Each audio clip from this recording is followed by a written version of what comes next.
Dice un refrán español: Dios los cría y el diablo los junta. Para los que no vieran el vídeo anterior respecto al término brujería, me presentaré. Me llamo Francisco Javier Solanillos y soy uno de los iniciados en la Wicca celtíbera. Y voy a ver con vosotros si, cambiando Dios por dioses, el refranero español sigue teniendo razón.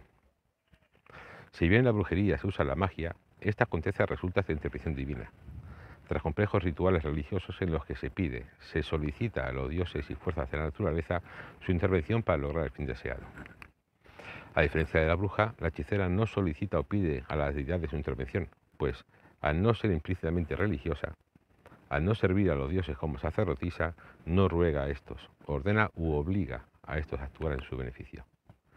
O al menos, dada su condición de laicas, es lo que se entendía. Así pues, al carecer estas últimas de una cierta moralidad o ética religiosa en sus acciones, tanto podían obrar el bien como causar el mal, dependiendo de sus intereses o de los que a ellas recurrían.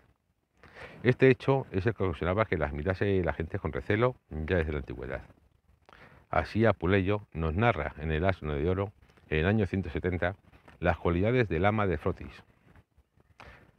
Vas a saber la verdad sobre esta casa, los admirables recursos con los que mi ama consigue que la obedezcan los dioses y que los astros cambien de trayectoria, los medios por los que tiene sometidos a los númenes y se ponen a sus órdenes los elementos. Nunca utiliza sus artes mágicas con más empeño que cuando se ha fijado en un joven, de buena planta, lo que suele ocurrir con frecuencia. Y continúa narrando en otro fragmento la preparación de un ritual. Lo primero que hizo una vez allí fue preparar su aciago laboratorio, con el instrumental acostumbrado. Aromas de toda clase, láminas grabadas con signos indescifrables, restos de naufragios, innumerables miembros de cadáveres hasta hace poco llorados y enterrados ya, narices, dedos, trozos de carne clavados en la pared, sangre de asesinados, mutiladas calaveras arrancadas de las fauces de las fieras. La imagen de la hechicera, como vemos, no era muy buena.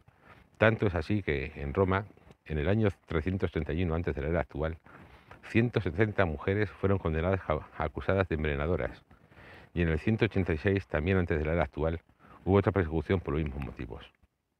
Así pues, el cristianismo, valiéndose de la opinión de que la hechicera era taimada y voluble en sus intenciones, comenzó un lento proceso de eliminación de los sistemas religiosos de la brujería, degradándolos a la categoría de la hechicería y la superstición, haciendo de ellos algo condenable. A partir del año 391, Teodosio declara el cristianismo religión oficial del Imperio Romano. Los dioses deben morir para dejar paso al único Dios monoteísta. Pero esto no es sencillo. Y del siglo II al siglo V se dará una impregnación de la mentalidad cristiana por la cultura antigua. Las divinidades centrales no pueden perecer, pero sí pueden ser desterradas del infierno, tal y como plasmó San Agustín en La ciudad de Dios. Así, en el intento de degradar el culto antiguo, uniendo la hechicería por el uso común de la magia, San Agustín hablará de los dioses paganos como hombres divinizados y más tarde como demonios. En los primeros tiempos de nuestra era hubo una creciente preocupación por la existencia de la brujería y la hechicería. De ahí que se suceda la promulgación de leyes que castigaban dichas prácticas.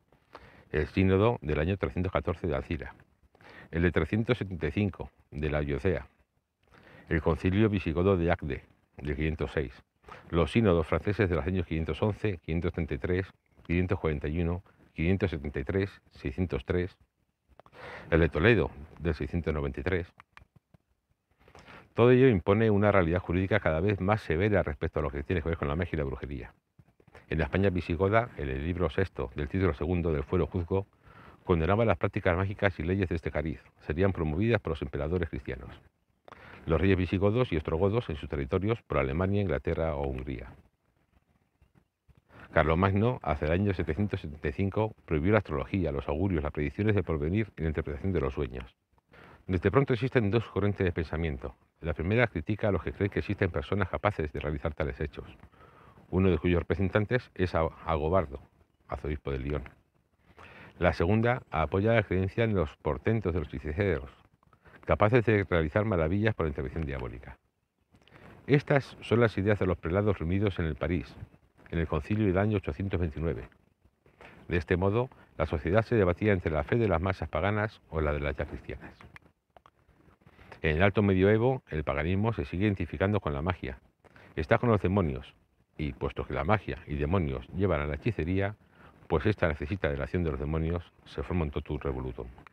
Así, en esta época tenemos textos en los que se mezclaban las prácticas religiosas paganas, los dioses demonizados y la hechicería hacia las prácticas mágicas, por supuesto para condenarlas bien por diabólicas, bien por supersticiosas. El Canon Episcopi, el Secretorum Libri Vigésimo, el Polycraticus. Desde la aparición del Canon Episcopi hasta que vea a luz la Bula Superilius Specula del Papa Juan XXII en el año 1326, la postura dominante sería la de la incredulidad respecto a los actos de las hechiceras. Sin embargo, mientras se aplica el canon, no se asocian a ellos los actos brujeriles, puesto que no se hablaba de pacto ni de conventículos nocturnos presididos por el diablo. Sin embargo, la nueva Bula Superilius Specula marcaría un punto y aparte, pues reconoce que era real todo cuanto se dice de la brujería, atendiendo a los contenidos relacionados con el pacto demoníaco e invocaciones mágicas. Años más tarde, dos inquisidores, Sprenger y Kramer, publicarían el Majus Maleficarum. ¿Cómo se explica el paso de la, digamos, moderación del canon episcopi a la demonomanía del siglo XIV? Cardini explica que la creencia en el cortejo de Diana responde a una tradición popular del genio hembra que reparte dádivas, vinculada también a ritos de fertilidad. El canon considera meros sueños demoníacos a los hechos que narra. Pero desde el siglo XI hasta la primera mitad del siglo XIII se dan el renacimiento de la magia culta, del culto religioso. Precisamente la preocupación de la Iglesia comienza a aumentar a medida que se da la recuperación de dichas prácticas. De hecho, en la bula de Juan XXII se alude básicamente a las invocaciones demoníacas llevadas a cabo por oficiantes que demandan la ayuda del Consejo de Demonios. Hasta la encrucijada de los siglos XII y XIII, San Agustín sería la fuente de la que beberá el pensamiento cristiano para enfocar la hechicería y la brujería. Pero a partir de dichos siglos, el árbol agustiniano se vería podado por Juan de Salisbury, el Cuarto Concilio de Letrán, que determina que los demonios y los dioses paganos están bajo la tutela divina y por la suma teológica de Santo Tomás. Toda esa alteración de contenido funciona como telón de fondo sobre el que se desarrolla la metamorfosis de hechicera en bruja. Pensemos que lo que para San Agustín era simple contacto entre demonios y hombre, para Santo Tomás va a ser un pacto.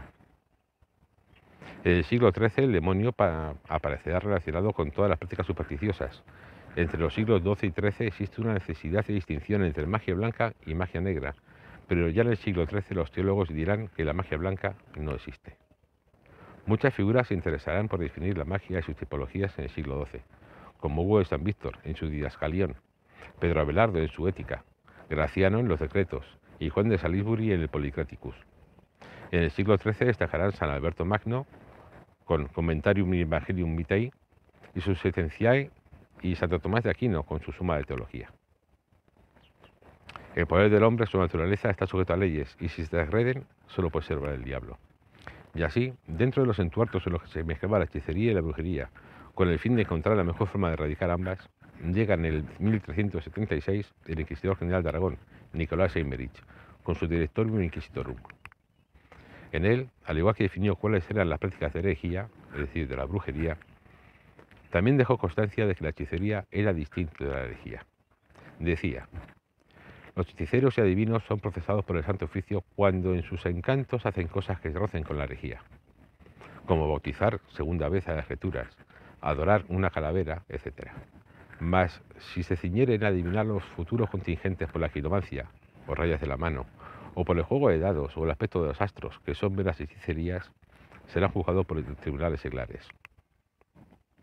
Más tarde, en el año 1483, el Papa Inocencio VIII firmó su Bula Sumis, Desiderantes Affectibus, que dio una nueva jurisprudencia. Se igualará finalmente la brujería a la herejía, comenzando a finales del siglo XV el tránsito del proceso de herejía al proceso por brujería, distinguiendo por tanto la práctica religiosa, la brujería y la práctica mágica asociada a dichos cultos, del uso de la magia laica, la hechicería y prácticas asociadas a ella. Y es que, aun usando ambos la magia, brujería y hechicería son diferentes, dando una vez más la razón al refranero cuando dice que Dios, los dioses, los cría y el diablo los junta. Muchas gracias.